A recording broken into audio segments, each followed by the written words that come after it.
Welcome dear rockers, कैसे हैं आप सभी। आज हम देखने वाले हैं ट्रू।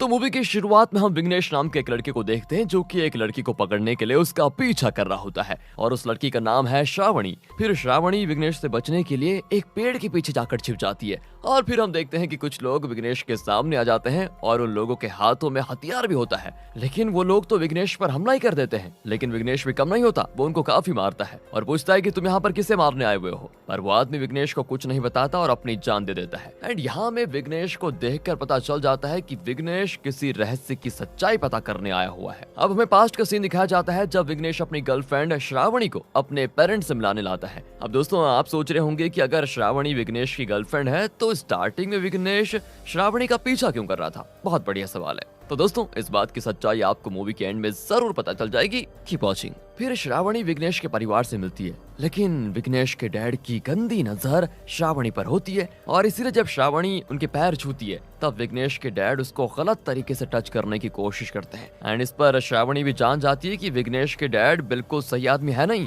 और वो सीधे विघ्नेश से कह देती है कि नहीं, मुझे कुछ गलत लग रहा है, इसलिए मैं अपने घर जा रही हूँ। एंड इसके बाद हम प्रेजेंट में श्रावणी की फ्रेंड को देखते हैं जिसकी गाड़ी बीच रास्ते में बंद पड़ जाती है। फिर वो श्रावणी को कॉल लगाकर अपनी हेल्प के लिए बुलाती है। एंड कुछ समय के बाद जब श्रावणी उस जगह पर पहुंचती है तो उसे वहां पर अपने फ्रेंड नहीं दिखाई देती। इतने में श्रावणी के पीछे विघ्नेश आ जाता है? उसको किडनैप कर लेता है ये, क्योंकि असल में विघ्नेश को पता था कि श्रावणी यहाँ पर आने वाली है और इसीलिए विघ्नेश पहले से ही श्रावणी को किडनैप करने का प्लान बनाया हुआ था। उसे किडनैप करने के बाद विघ्नेश उसे अपने कमरे में बंद कर देता है। अब हमें पास्ट का सीन दिखाया जाता है जब विघ्नेश लंदन में अपनी पढ़ाई कर रहा होता है और लंदन आने के बाद उसको पता चल जाता है कि उसके पापा की मौत हो चुकी है। एंड ये खबर सुनते ही विघ्नेश को बहुत बड़ा झटका भी लगता है। विघ्नेश फिर अपनी माँ से पूछता है कि पापा का अंतिम संस्कार किसने किया। इस पे उसकी माँ बताती है कि तुम्हारा लंदन में एग्जाम चल रहा था, इसीलिए मैं तुम्हें तुम्हारे पापा की मौत के बारे में नहीं बता पाई थी बेटा, और इसी वजह से तुम्हारे दोस्त मनी ने तुम्हारे पापा का अंतिम संस्कार किया था। फिर विघ्नेश मनी से मिलता है और उसे अपने पापा की मौत की वजह पूछता है। इस पर मनी उसे बताता है कि एक दिन अंकल जंगल से आ रहे थे,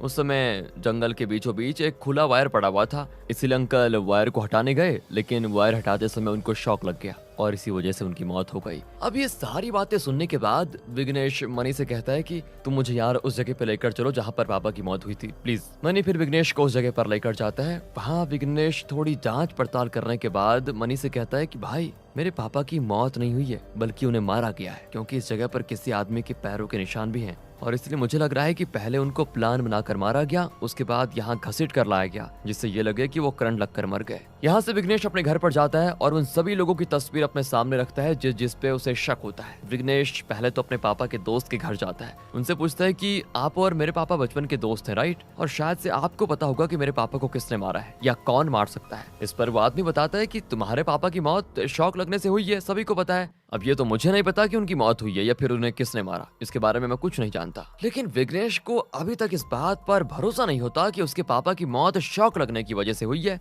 इसलिए विघ्नेश अपनी खोजबीन फिर भी जारी रखता है। विघ्नेश हर जगह जाकर अपने पापा के बारे में सभी से पूछने लगता है और गाँव में उसे जिस पर शक होता है उन सभी लोगों की वो डिटेल निकाल लेता है पूरी तरीके से, और इस काम में विघ्नेश पुलिस की भी हेल्प लेता है। अब कातिल को पकड़ने के लिए विघ्नेश पूरे गाँव में हिडन कैमरास लगा देता है। फिर एक रात होता ये कि विघ्नेश जब घर में होता है ना, तभी एक आदमी विघ्नेश को पीछे से आवाज देता है एंड उस आदमी को देखकर लगता है कि शायद वो विघ्नेश को कुछ बताना चाहता है, पर विघ्नेश जैसे उसकी आवाज को सुनता है पीछे घूमता है तो वहाँ पर कोई नहीं दिखता। अब विघ्नेश घर जाकर कैमरा चेक करता है तो कैमरे में वही आदमी दिखता है जिसने उसे आवाज दी होती है उस समय। वो आगे कैमरे में देखता है तो कुछ लोग उस आदमी को पकड़कर लेकर चले जाते हैं एंड यहाँ से विघ्नेश का शक और भी पक्का हो जाता है कि उसके पापा का कत्ल हुआ है। अब उसने गांव में जितने भी कैमरा लगाए होते हैं उनके साथ वो वॉइस रिकॉर्डर भी लगा देता है जिससे वो सबकी बातें सुन सके। पर जब विघ्नेश वॉइस रिकॉर्डर लगाकर घर आता है ना, तब उसे अपने घर के बाहर एक चिट्ठी मिलती है जिसमें लिखा होता है, विघ्नेश तुम अपने पापा के कातिल का पता लगाना बंद कर दो वरना तुम्हारी जान खतरे में पड़ सकती है। यहाँ विघ्नेश समझ जाता है कि कोई तो मेरा पीछा कर रहा है। अगले दिन विघ्नेश वॉइस रिकॉर्डर में लोगों की बातें सुन रहा होता है, पर तभी उसको एक आदमी की आवाज आती है और वो आदमी कह रहा होता है कि तुम बेकार में इन्वेस्टिगेशन कर रहे हो, तुम्हारे पापा की मौत शॉक लगने के कारण ही हुई थी। विघ्नेश भी दौड़ते हुए बाहर आता है और देखता है कि श्रावणी वो सारी बातें कह रही होती है दोस्तों, श्रावणी ही, और इसीलिए विघ्नेश श्रावणी को पकड़ने जाता है और यही सीन हमें मूवी की शुरुआत में दिखाते हैं। लेकिन श्रावणी का पीछा करने के बाद भी श्रावणी विघ्नेश के हाथ नहीं लगती। अब विघ्नेश एक दिन अपने दोस्त से मिलता है, उससे पूछता है कि तुम्हें आने में लेट क्यों हो गया भाई, इस पर मनी उसे बताता है कि यार एक केस सॉल्व करने में लगा हुआ था। असल में दोस्तों इस केस में एक औरत एक आदमी पे जबरदस्ती करने का आरोप लगा देती है, पर मनी उस औरत से कहता है कि तुम अपने कपड़े को फॉरेंसिक टेस्ट करवाओ, जिससे पता चल जाएगा कि उस आदमी ने तुम्हारे साथ जबरदस्ती की है या फिर नहीं, क्योंकि अगर उसने जबरदस्ती की होगी तो तुम्हारे कपड़ों पर उस आदमी के हाथों के निशान जरूर होंगे। अब ये बात सुनकर विघ्नेश को मस्त आइडिया आता है। वो जल्दी से अपने पापा की अस्थि के पास जाता है। फटाफट वहाँ विघ्नेश को अस्थि में उसके पापा के कपड़े का एक बटन मिलता है एंड विघ्नेश तुरंत उसको फॉरेंसिक लैब में टेस्ट करवाने के लिए भेज देता है, क्योंकि अगर किसी ने जानबूझकर उनको मारा होगा तो उसके हाथों के निशान पापा के बटन पर जरूर लगे होंगे। एंड अब कुछ दिन के बाद फॉरेंसिक रिपोर्ट आ जाती है और डॉक्टर विघ्नेश को बताते हैं कि हमें आपके पापा के शर्ट के बटन पे किसी के खून के निशान मिले हैं एंड ये खून का ब्लड ग्रुप काफी रेयर ब्लड ग्रुप है। इसे एक तरह से गोल्डन ब्लड ग्रुप कहा जाता है और ज्यादातर ये ब्लड ग्रुप औरतों में पाया जाता है। एंड इसके बाद विघ्नेश उस औरत का पता लगाने के लिए गांव-गांव में ब्लड टेस्ट करवाता है और गांव वालों से कहता है कि ब्लड टेस्ट करवा दो, आपकी कोई भी बीमारी होगी वो ठीक हो जाएगी। एंड इसी वजह से सारे गांव वाले अपना ब्लड टेस्ट करवाने लग जाते हैं। फिर गांव वालों का ब्लड लेने के बाद विघ्नेश उस ब्लड को लैब में लेकर जाता है एंड कुछ दिन के बाद डॉक्टर विघ्नेश से कहते हैं कि तुम्हारे लिए गुड न्यूज है, मुझे गोल्डन ब्लड की ओनर का नाम पता चल गया है और इस औरत का नाम है सुजाता। विघ्नेश पूरे गांव में सुजाता को ढूंढने लग जाता है और कुछ समय के बाद उसे सुजाता मिल भी जाती है। वो सीधे उससे पूछता है कि तुम मेरे पापा को कैसे जानती हो और क्या तुमने मेरे पापा को मारा, क्योंकि उनके टी शर्ट के बटन पर तुम्हारे खून के निशान है। उस पे सुजाता उसे बताती है कि मेरा पति मुझे बहुत मारता है और इस वजह से मेरे सर पर गहरी चोट लग गई थी। फिर खून निकलने के बाद मैं भागते हुए तुम्हारे पापा के पास गई और मैंने उनसे मदद मांगी, शायद तभी मेरा खून तुम्हारे पापा के शर्ट पर लग गया होगा। ये सारी बातें सुनने के बाद विघ्नेश सुजाता को छोड़ देता है, पर तब सुजाता उसे बताती है कि जिस दिन तुम्हारे पापा की मौत हुई थी ना, उस रात तुम्हारे पापा का सुधाकर नायडू नाम के एक आदमी से झगड़ा भी हुआ था। एंड विघ्नेश को फिर क्या था, वो सीधे भागते हुए सुधाकर नायडू के पास जाता है, उसका गला पकड़कर पूछता है कि तुमने मेरे पापा को क्यों मारा था। इस पर सुधाकर उसको बताता है कि तुम्हारे पापा को मैंने नहीं मारा, हाँ हमारा झगड़ा जरूर हुआ था। एक्चुअली तुम्हारे पापा ने मुझे 5 लाख रुपए दिए थे और जब मैं उनके पैसे लौटा नहीं पाया तो वो मुझे मारने आ गए एंड फिर हम दोनों के बीच फैक्ट्री में वो झगड़ा हो गया था, पर मैंने तुम्हारे पापा को जान से नहीं मारा। मगर विघ्नेश को उसकी बातों पर जरा भी यकीन नहीं होता और वो फैक्ट्री के सीसीटीवी को चेक करने के लिए चला जाता है। इतने में सुधाकर अपने आदमी से कहता है कि विघ्नेश फैक्ट्री में आ रहा है, तुम लोग उसको संभाल लेना। एंड अब विघ्नेश फैक्ट्री पहुंचने के बाद वहाँ का सीसीटीवी फुटेज मांगता है, लेकिन फैक्ट्री का वर्कर उसे बताता है कि सीसीटीवी फुटेज तो पहले कूड़ेदान में फेंक दिया गया है। एंड विघ्नेश को बड़ी टेंशन होती है, वो कूड़ेदान में जाकर वो सारी सीसीटीवी फुटेज को ढूंढने लग जाता है एंड कुछ समय ढूंढने के बाद उसे फुटेज आखिरकार मिल जाती है। एंड फिर विघ्नेश उस फुटेज को घर लेकर आता है और जब उसको प्ले करता है लैपटॉप में, ओह तो वो जो देखता है उसके पैरों के नीचे से जमीन खिसक जाती है, क्योंकि फुटेज में विघ्नेश अपने पापा को मार रहा है और उनकी मौत उसी की वजह से हुई है, यानी खुद विघ्नेश की वजह से ही। है ना दोस्तों इंटरेस्टिंग। अब इसका मतलब जिस खूनी को विघ्नेश इतने समय से ढूंढ रहा था वो खुद विघ्नेश ही है, ऐसा कैसे हो सकता है। लेकिन आप वीडियो को पूरा देखिए, बहुत सारे राज खुलने वाले हैं इसमें आपके लिए। अब फुटेज देखने के बाद विघ्नेश को अपने आप पर भरोसा नहीं होता कि मैं ऐसे कैसे कर सकता हूँ और मैंने ये किया कब। वो दोस्तों ऐसा इसलिए भी सोच रहा है क्योंकि वो अपने पापा से बहुत ज्यादा प्यार करता था, तो वो कैसे कर सकता है ऐसा। तभी विघ्नेश फुटेज में देखता है कि उसके फोन में एक लड़की का नंबर है। वो उस नंबर के ओनर का पता लगाने के लिए उस नंबर को साइबर में भेज देता है एंड साइबर वाला उसको बताता है कि ये नंबर तो श्रावणी नाम की एक लड़की का है। इसके बाद विघ्नेश श्रावणी के फोन को ट्रेस कर लेता है, उसका पता भी लगा लेता है और फिर श्रावणी को किडनैप करके अपने कमरे में बंद कर देता है। और यही सीन आपको मूवी की शुरुआत में दिखाया गया था। आ जाओ वापस प्रेजेंट में। अब मूवी प्रेजेंट सीन में आ जाती है। तो दोस्तों मैं आपको बता देना चाहता हूँ कि ये मूवी काफी बार पास्ट प्रेजेंट करती रहेगी, तो जरा ध्यान से देखिएगा, कंफ्यूज मत हो जाइएगा। इसके बाद विघ्नेश श्रावणी से पूछता है कि क्या तुमने मेरे पापा को मारा, साफ साफ बता दो। श्रावणी उसे बताती है यार मैंने तुम्हारे पापा को नहीं मारा है। एंड फिर से मूवी पास्ट में जाती है। तो दिखाते हैं जब विघ्नेश श्रावणी को अपने परिवार से मिलाता है तो विघ्नेश के पापा की हरकतें देखकर श्रावणी समझ जाती है कि ये तो गलत आदमी है, इसकी नजरें तो बहुत गंदी है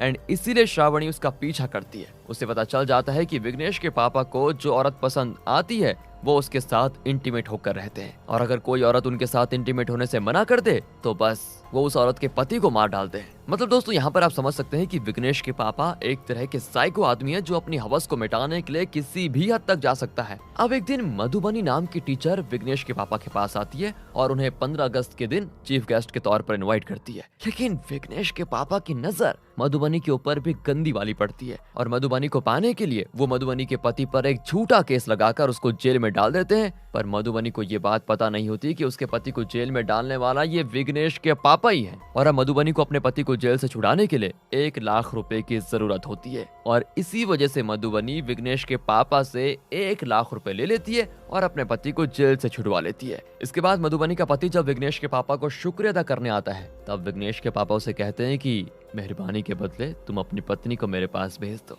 एंड ये बात सुनकर मधुबनी का पति विघ्नेश के पापा से लड़ने लग जाता है और वहाँ विघ्नेश के पापा उसके पति को मार डालते हैं। किसके पति को? मधुबनी के पति को। एंड पति की मौत के बाद मधुबनी बहुत दुखी हो जाती है पर मधुबनी को ये बात नहीं पता होती कि विघ्नेश के पापा ने उसके पति को मारा है। लेकिन अब आगे देखो क्या हुआ। एक दिन ये हुआ कि विघ्नेश के पापा मधुबनी के घर आ जाते हैं और उसे कहते हैं कि तुम मेरा पैसा कब लौटाओगे हैं? मधुबनी भी कह देती है देखिए अभी तो मेरे पास पैसे है नहीं। इसके बाद विघ्नेश के पापा उसे कहते हैं कि ठीक है, अगर तुम्हारे पैसे यानी कि तुम्हारे पास पैसे नहीं है तो कोई बात नहीं, तुम्हें बस मेरे साथ सोना पड़ेगा वरना देख लो तुम्हें जेल में डाल दूंगा। बेचारी मधुबनी के पास कोई चारा नहीं होता और इसलिए उसे विघ्नेश के पापा की बात माननी ही पड़ती है। वहीं दूसरी ओर मधुबनी के दोनों बच्चे सारी बात सुन लेते हैं और दोनों बच्चे अपनी मॉम के ऊपर हो रहे इस अत्याचार को देख नहीं पाते और इसीलिए दोनों बच्चे मिलकर एक लेटर लिखते हैं जिसमें उन्होंने अपनी मॉम पर हो रहे अत्याचार के बारे में लिखा होता है और ये लेटर वो दोनों बच्चे कलेक्टर को देने जा रहे होते हैं। पर तभी ये बात विघ्नेश के पापा को पता चल जाती है और इसी वजह से विघ्नेश के पापा अपने आदमियों से कहते हैं कि जाकर उन दोनों बच्चों को मार डालो। एंड जैसे वो दोनों बच्चों को मारने वाले होते हैं ना, इतने में विघ्नेश वहां पर आ जाता है और उन बच्चों को बचा लेता है। जिसके बाद विघ्नेश उस बच्चे की चिट्ठी पढ़ लेता है और उससे अपने पापा की करतूतें जानकर इतना बुरा लगता है कि क्या कहे, लेकिन चाह के भी विघ्नेश कुछ नहीं कर सकता था। एंड फिर एक दिन विघ्नेश के घर पर उसकी कजन सिस्टर आती है पर हमेशा की तरह विघ्नेश के पापा की गंदी नजर उसकी कजन पर भी पड़ती है। एंड ये बात विघ्नेश की मॉम को साफ पता चल जाता है। तभी एक रात विघ्नेश के पापा सुजाता के घर जाते हैं लेकिन इस बार सुजाता उसके साथ सोने से बिल्कुल मना कर देती है। फिर क्या था, विघ्नेश के पापा सुजाता को बहुत मारते हैं और इसी वजह से सुजाता के सर पर दोस्तों खून निकला था। तब सुजाता विघ्नेश के पापा की शर्ट पकड़ लेती है और दोस्तों विघ्नेश के पापा के शर्ट पे खून लगने की असली वजह यही है, देख लो आप। और इसका मतलब जो बातें सुजाता ने विघ्नेश को बताई वो झूठ बोली थी। लेकिन एक चीज है, आपके मन में ये चल रहा होगा कि आखिर सुजाता ने विघ्नेश से झूठ क्यों बोला, तो इसका जवाब आपको जल्द मिलने वाला है। अब विघ्नेश के पापा विघ्नेश की कजन के पीछे पड़ जाते हैं और जब ये बात विघ्नेश के कजन को पता चलती है तो वो उनसे बचने के लिए वहां से भागने लगती है। एंड दूसरी तरफ विघ्नेश के पापा के लोग उसको पकड़ने के लिए ढूंढ रहे होते हैं। तभी वो लड़की जल्दी में विघ्नेश को कॉल करती है और कहती है तुम्हारे पापा मुझे छोड़ेंगे नहीं, प्लीज मुझे बचाओ, जल्दी मेरे पास आ जाओ। एंड फिर कुछ समय के बाद दिखाते हैं कि विघ्नेश के पापा उस लड़की को पकड़ लेते हैं लेकिन तभी विघ्नेश वहां पर आ जाता है और अपने पापा को रोकने की कोशिश करता है। उसी समय विघ्नेश को श्रावणी का कॉल आता है और यही कॉल विघ्नेश को सीसीटीवी फुटेज में दिखता है दोस्तों। अब वहाँ विघ्नेश के पापा उसकी बात नहीं मानते और उसके कजन के साथ जबरदस्ती करने लग जाते हैं। तब विघ्नेश अपने पापा को रोकने के लिए उनसे लड़ने लग जाता है और कहता है पापा आप गलत कर रहे हैं। और इसी बीच दोनों की लड़ाई शुरू हो जाती है और इसी लड़ाई में विघ्नेश अपने पापा को मार डालता है। अब अपने पापा को मरा हुआ देखकर विघ्नेश बहुत इमोशनल हो जाता है और रोने भी लगता है। जिसके बाद सभी लोग विघ्नेश को संभालने की कोशिश करते हैं पर विघ्नेश को ये मौत एक सदमे से भी ज्यादा लग जाती है और वो ये हादसा कभी भूल नहीं पाता। इसी वजह से विघ्नेश अपनी जान लेने की कोशिश करता है पर उसकी मां उसको सही समय पर हॉस्पिटल में लेकर जाती है। वहां डॉक्टर उनको बताते हैं कि अगर विघ्नेश को बचाना है तो उसकी याददाश्त मिटानी पड़ेगी वरना विघ्नेश अपने पापा के बारे में सोच सोच कर अपनी जान लेने की कोशिश हमेशा करता रहेगा। एंड इस पर विघ्नेश की मॉम डॉक्टर से कहती है क्या ऐसा पॉसिबल है डॉक्टर? तब डॉक्टर बताते हैं कि हाँ ऐसा पॉसिबल है। मेडिकल साइंस में अगर आदमी के ब्रेन से न्यूरॉन को मिटा दें तो उसकी याददाश्त हमेशा के लिए मिट जाएगी। लेकिन एक चीज है, इस सर्जरी को करने के लिए विघ्नेश की मंजूरी लेना बहुत जरूरी है। अब विघ्नेश की मॉम विघ्नेश से कहती है तुम्हारे पापा कोई अच्छे आदमी नहीं थे बेटा और उन्होंने काफी लोगों का बुरा किया है, काफी लोगों का घर उजाड़ा है। अब मैं तुम्हें नहीं खोना चाहती हूँ। फिर विघ्नेश की मां उसे कहती है अगर तुम इस सर्जरी के लिए तैयार नहीं हुए तो मैं अपनी जान दे दूंगी। एंड इसके बाद विघ्नेश सर्जरी के लिए मान जाता है और सर्जरी के बाद डॉक्टर विघ्नेश की मॉम से कहते हैं कि अब विघ्नेश की सारी यादें मिट चुकी हैं और इसलिए याद रखना विघ्नेश को उसके पापा के बारे में कुछ पता नहीं चलना चाहिए। और इसलिए विघ्नेश की मां श्रावणी से कहती है कि तुम विघ्नेश को भूल जाओ बेटी, क्योंकि तुम्हें देखकर विघ्नेश को पहले की बातें याद आ सकती हैं। और दोस्तों आपने मूवी की शुरुआत में देखा होगा कि श्रावणी बार बार विघ्नेश से दूर भागती रहती है, उसकी असली वजह यही है। और साथ ही साथ बाद पूरे गांव वाले विघ्नेश की मॉम से वादा करते हैं कि हम कभी भी विघ्नेश को पहले की बातें याद नहीं दिलाएंगे, और इसीलिए सुजाता भी जानबूझकर विघ्नेश से झूठ कहती है कि तुम्हारे पापा एक अच्छे आदमी हैं। एंड फिर दोस्तों मूवी के प्रेजेंट सीन में हम देखते हैं कि विघ्नेश को सारी बातें पता चल जाती हैं और वो फैसला करता है कि वो खुद को अब पुलिस के हवाले कर देगा, क्योंकि असल में उसने कत्ल किया है। जिसके बाद पुलिस विघ्नेश को अरेस्ट कर लेती है और इसी के साथ दोस्तों ये मूवी यहाँ पर खत्म होती है। बाकी अगर आपको वीडियो अच्छी लगी हो, एक्सप्लेनेशन अच्छा लगा हो तो लाइक कीजिए और चैनल को सब्सक्राइब। मिलते हैं ऐसी बेहतरीन मूवीज के साथ, तब तक के लिए ध्यान रखेगा अपना and finally thanks for watching.